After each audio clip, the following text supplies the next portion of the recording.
zic eu. Cine mai zice o poezie? Zi eu.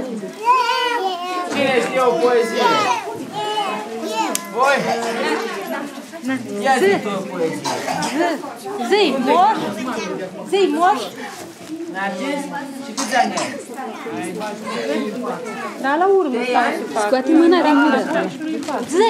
Ia zi tu o poezie. Moș. Lasă-mă acolo, că vezi acasă ce ai.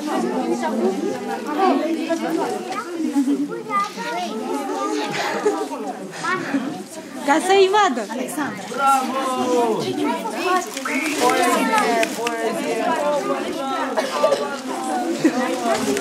Hai acolo să zici cadou, da? Zi, mulțumesc! Cadou! Cu plăcere! Da. Cine mai știe o poezie? Ia zi tu o poezie!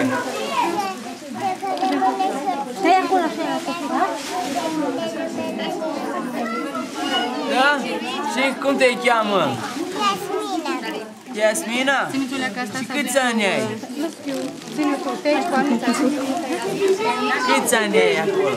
4. 4 ani, fetiță mare!